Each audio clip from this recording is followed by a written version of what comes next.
Ada versi sejarah lain yang mengatakan bahwa Kanjeng Sunan Kudus memberikan undangan Hadiwijaya untuk datang ke Demak, yaitu Demak Jipang, untuk berunding, dan di tempat duduk Hadiwijaya nanti akan diberikan raja yang bernama Kolocokro oleh Sunan Kudus, yang akan membuat kesaktian Hadiwijaya menjadi luntur atau musnah. Dan ketika Hadiwijaya itu menjadi musnah atau luntur kesaktiannya, maka Hadiwijaya akan dihabisi di tempat tersebut oleh Aryo Penangsang.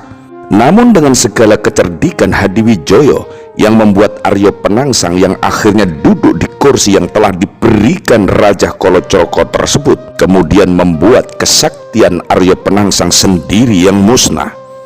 Namun cerita atau kisah ini dianggap sebagai pencorengan sejarah atau penghitaman sejarah atau pembelokan sejarah. Ada lagi dianggap sebagai pencorengan sejarah, yaitu ketika Hadiwijaya mengembalikan keris setan kobernya milik Sunan Kudus kepada Aryo Penangsang, dan Hadiwijaya kemudian mengeluarkan keris Kiai Carobuk milik Kanjeng Sunan Kalijogo. Dan kemudian saat itu keduanya sudah akan bertempur, maka muncullah Sunan Kudus sembari berkata, "Sarungkan keris kalian." Dan kemudian Hadiwijaya menyarungkan kerisnya Kiai Carubuk itu, sementara Aryo Penangsang masih saja mengeluarkan kerisnya, yaitu Kiai Setan Kober. Dan kemudian Kanjeng Sunan Kudus berkata lagi, "Sarungkan Penangsang, sarungkan kerismu Penangsang." Sekali lagi, sarungkan kerismu Penangsang. Inilah yang dimaksud dalam pencorengan sejarah, yaitu ucapan Sunan Kudus. Ucapan Sunan Kudus ini maksudnya adalah agar Aryo Penangsang menyarungkan kerisnya ke tubuh Hadiwijaya. Namun setuju atau tidak setuju dengan sejarah kisah tersebut ini, karena itu tidak mungkin seorang waliullah sekelas Sunan Kudus yang merupakan orang yang adil dan bijaksana serta alim mau bersikap curang atau licik. Itu dirasa sangat tidak mungkin orang sekelas mantan senopati atau panglima prajurit Sultanan Demak yang memiliki jiwa kesatria mempunyai jiwa yang licik seperti itu. Oleh karena itu dianggap itu fitnah atau kejahatan terhadap waliullah, yaitu Sunan Kudus. Itulah sebabnya versi ini dianggap sebagai penyimpangan sejarah atau penghitaman sejarah.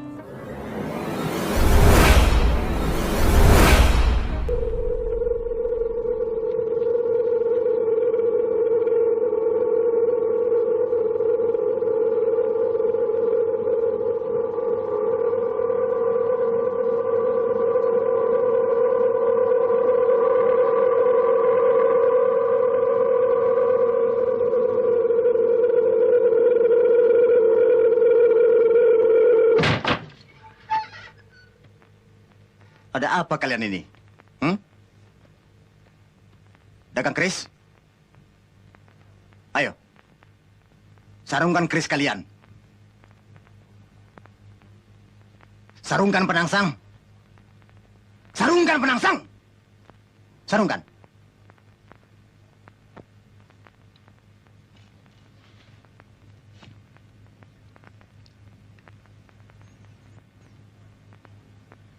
Karena pertemuan hari ini suasananya tidak memungkinkan, maka musyawarah terpaksa aku tangguhkan sampai ada pemberitahuan lebih lanjut. Kalau demikian, apakah kami diperkenankan pulang, Bapak Sunan? Silakan, anak mas.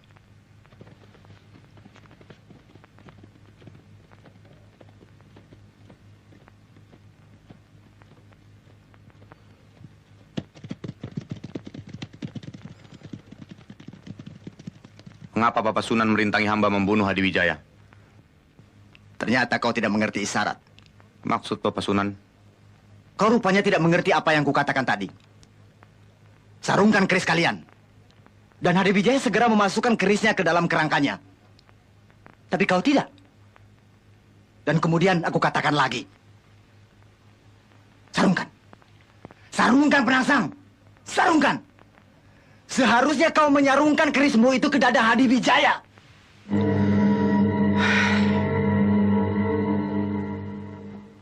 Ternyata hamba terlalu bodoh. Hadi Wijaya belum terlalu jauh. Hamba ingin menantangnya berperang tanding. Tidak. Kau tidak akan bisa melawan Hadi Wijaya. Bapak Sunan terlalu meremehkan hamba. Karena kau telah melanggar laranganku. Larangan yang mana, Bapak Sunan? Siapa yang duduk di atas dampar ini? Ketahuilah Penangsang. Pengaruh Aji Raja Kalacakra yang berada di dalam dampar ini.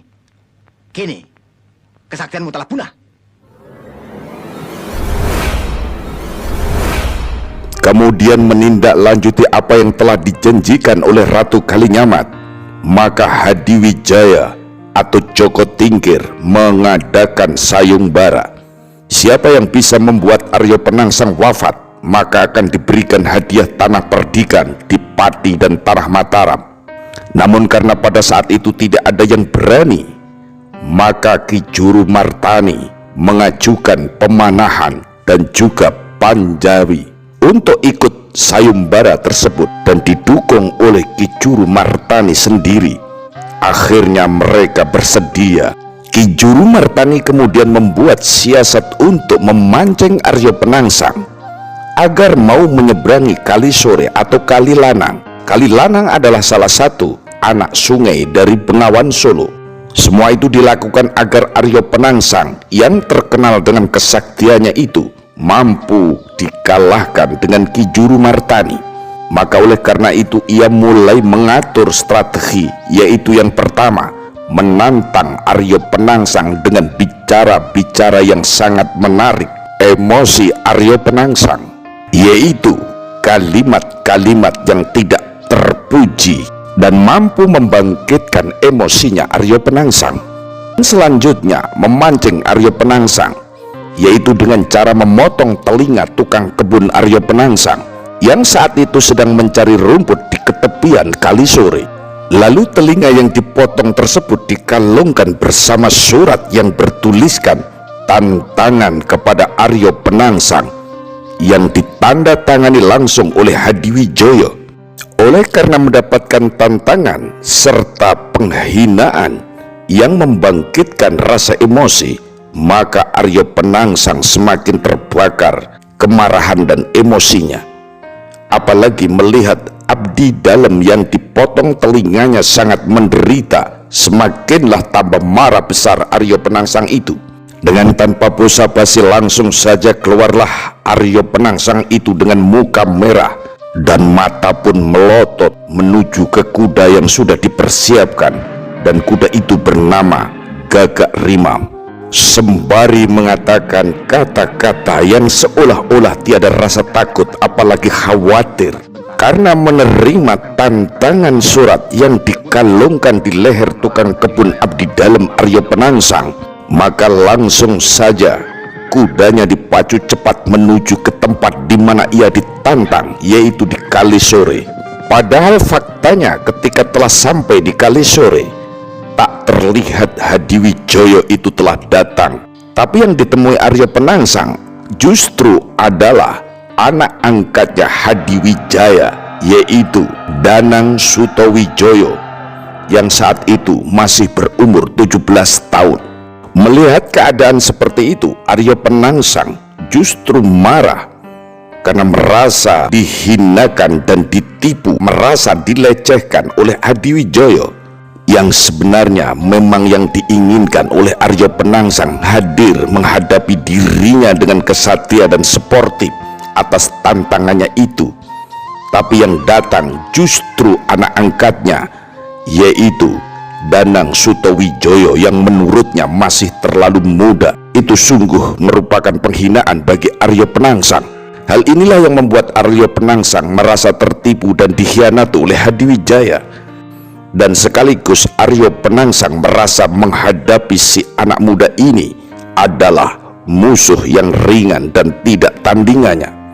Inilah sesungguhnya menjadi sisi lemahnya Arya Penangsang, yaitu tanpa berpikir cerdiknya di strategi musuh, menganggap remeh musuhnya dan merasa tidak seimbang pada dirinya. Tegasnya Arya Penangsang menganggap bahwa musuhnya itu adalah ringan karena masih terlalu muda. Sebenarnya Danang Sutawijaya tidak diperkenankan oleh ayah angkatnya, yaitu Hadiwijaya. Akan tetapi atas himbauan dari Ki Ageng Pemanahan, maka Adi Sutawijaya mendapatkan restu dari Hadiwijaya dan sekaligus diberikannya tombak yang sangat terkenal, yaitu tombak Kiai Pleret, dan juga dibantu oleh kurang lebih 2000 pasukan untuk mengawal Danang Sutawijaya. Kembali cerita mengingat musuh yang dianggapnya terlalu muda, maka Arya Penangsang semakin merasa dilecehkan, dan Arya Penangsang kemudian marah. Perasaan emosinya yang tidak bisa dikendalikan, lalu Arya Penangsang kemudian membuat perilakunya tidak bijak dan bersikap sembrono dan sekaligus lengah menghadapi musuh, yaitu Adi Sutawijaya yang dianggapnya masih kecil. Arya Penangsang telah salah berpikir. Yang dianggapnya musuhnya itu adalah ringan dan mudah dikalahkan. Untuk itu, menjadi kelemahan Arya Penangsang dalam menghadapi musuhnya itu, yang menganggapnya musuhnya adalah masih bocah. Maka tanpa ragu Arya Penangsang menyeberangi Kali Sore sendirian dengan menaiki kudanya.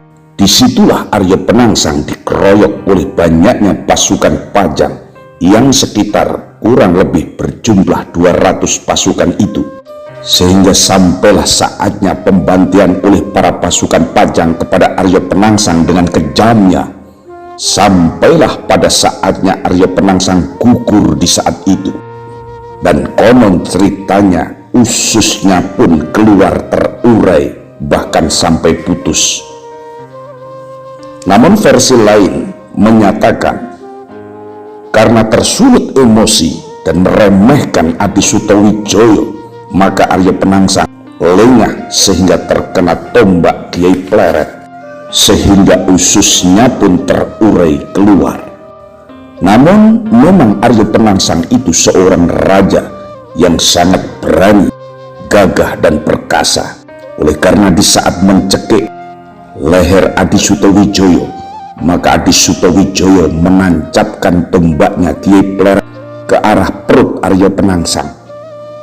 Dan saat ditariknya tombak itu, maka keluarlah usus dan kemudian terurai, bahkan sampai putus. Kemudian gugurlah Arya Penangsang. Versi lain lagi, setelah ususnya keluar, maka Arya Penangsang mencekik Adi Sutawijaya. Melihat Sutawijaya kehabisan napas, maka Ki Juru Mertani memerintahkan agar Arya Penangsang bersikap sportif dan kesatria, yaitu hendaknya menghabisi Adi Sutawijaya dengan keris Kiai Setan Kober. Lalu kemudian Arya Penangsang terpancing dan menarik kerisnya, tanpa ia sadari bahwa ususnya yang keluar terurai disampirkan di atas keris Setan Kober itu. Sontak pada saat Arya Penangsang menariknya keris itu, tanpa disadari ususnya putus dengan sendirinya. Oleh karena itu, dengan Kiai Setan Kober miliknya dia sendiri, maka gugurlah Arya Penangsang. Dan seperti apa yang telah kuberitahukan kepada kalian, siapapun yang berhasil membunuh Arya Penangsang, maka orang itu akan kuanugerahi bumi pati dan alas mentau. Siapkan surat tantangan itu? Sudah kusiapkan. Surat ini kubuat seolah-olah dari Kanjeng Adipati Hadiwijaya. Mengapa dari Ayahanda Hadiwijaya? Bukankah yang menantang Arya Penangsang itu kita? Kalau tidak dengan demikian, Penangsang tidak akan datang seorang diri. Diam! Lepaskan! Diam! Lepaskan! Diam! Apakah kau Pekate Arya Penangsang? Jawab! Ya. Ya, aku Pekate Kanjeng Adipati Arya Penangsang. Mau apa?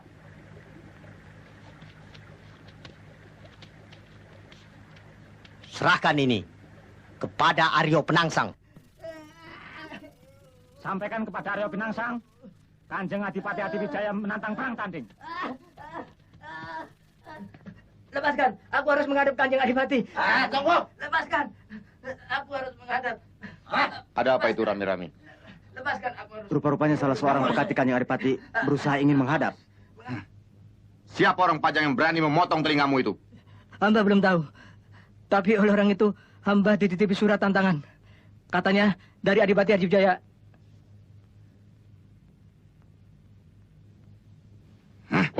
Siapkan kudaku, Gagarimang.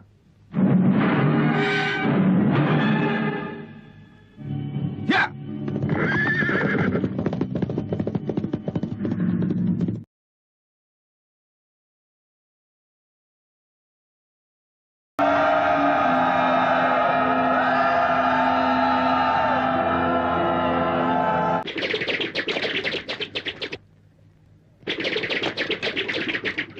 Ternyata Penangsang mempunyai ilmu kesaktian yang luar biasa.